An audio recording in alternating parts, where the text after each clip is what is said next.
इस चैनल पर दिखाए गए सभी हॉरर, थ्रिलर और पैरानॉर्मल कंटेंट का उद्देश्य केवल मनोरंजन है। हम किसी भी प्रकार की अंधविश्वासी धारणा, काला जादू या भूत प्रेत में विश्वास को बढ़ावा नहीं देते। ये कहानियां वास्तविक घटनाओं से प्रेरित हो सकती हैं, लेकिन कई अंश कल्पना पर आधारित हैं। दर्शकों से निवेदन है कि इसे केवल मनोरंजन के रूप में देखें। कृपया इस कंटेंट को कम उम्र के बच्चों को न दिखाएं या कमजोर दिल वाले दर्शक अकेले न देखें। वीडियो में दिखाए गए नाम, स्थान या घटनाएं अगर किसी से मिलती जुलती हों, तो ये सिर्फ संयोग है।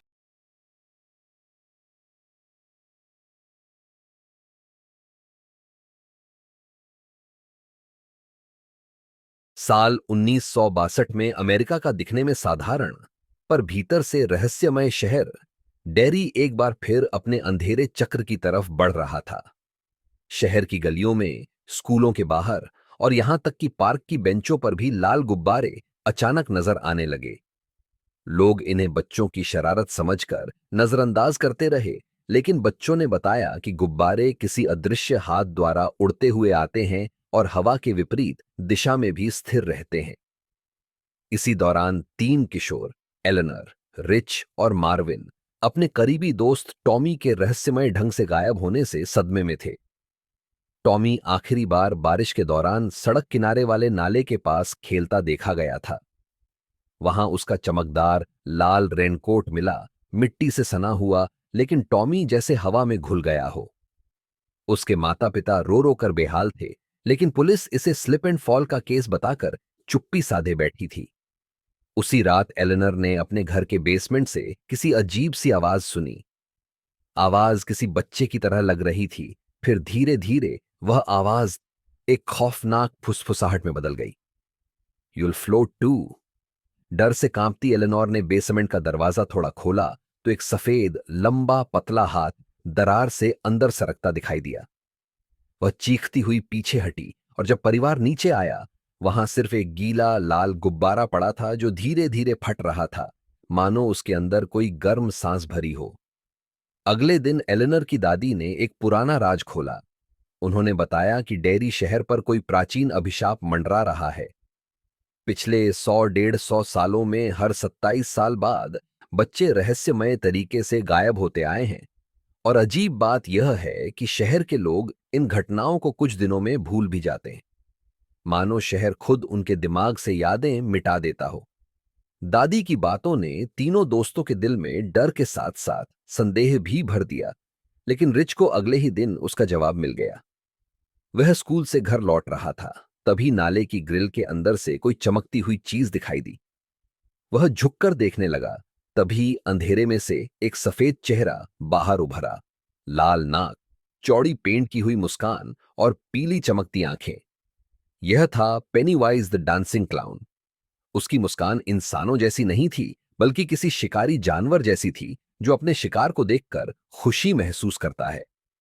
उसने रिच की ओर हाथ बढ़ाया और बोला, come closer, I have your friend Tommy. Rich ने भागने की कोशिश की, लेकिन पेनीवाइज का हाथ लंबा होकर लगभग उसके पैर तक पहुंच गया। किसी तरह रिच खुद को छुड़ाकर घर भागा, लेकिन उसकी टांग पर गहरे पंजों जैसे निशान थे। डरे लेकिन हार न मानते हुए तीनों दोस्तों ने लाइब्रेरी में घंटे बिताकर शहर का इतिहास खंगाला।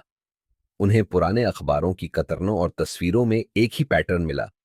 हर तस्वीर में, चाहे भीड़ हो या कोई स्कूल का समारोह, पीछे कहीं ना कहीं पेनीवाइज दिखाई देता था। कभी मुस्कुराते हुए, कभी आधा छिपा हुआ। उसकी मौजूदगी पिछले 200 सालों तक साबित मिल रही थी। आखिरकार उन्होंने फैसला किया कि वे टॉमी को ढूंढेंगे और इस दानवी शक्ति का सामना करेंगे। एक रात वे टॉर्च लेकर शहर के गहरे सीवर सिस्टम में उतर गए। वहां गंदे पानी की बदबू के साथ बच्चों जैसे सिसकने की आवाजें गूंज रही थी। अचानक अंधेरे में लाल गुब्बारे फूटने लगे और पेनीवाइज अपने असली विकृत रूप में सामने आया। उसके दांत लंबे और तेज, हाथ मकड़ी जैसे फैलाए हुए। वह तीनों पर झपटा, लेकिन एलेनर पूरी ताकत से चिल्लाई, हम तुमसे नहीं डरते। और जैसे ही उसने ऐसा कहा, पेनीवाइज का शरीर कांपने लगा। उसकी चमकदार आंखें बुझने लगीं और वह धुएं की तरह अंधेरे में विलीन हो गया। उन्हें पास ही टॉमी बेहोश मिला, लेकिन वह जिंदा था। अगले दिन शहर फिर पहले जैसा शांत हो गया। लोग घटना को एक साधारण हादसा बता रहे थे, लेकिन कहानी यहीं खत्म नहीं हुई। रात के आखिरी दृश्य में वही पुराना ड्रेन दिखा और अंदर से एक लाल गुब्बारा धीरे धीरे ऊपर उठने लगा।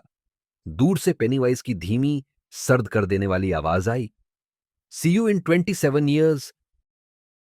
अगर कहानी पसंद आई तो लाइक, शेयर और सब्सक्राइब करना मत भूलना। मिलते हैं अगली कहानी में आहट-ए-खौफ के साथ।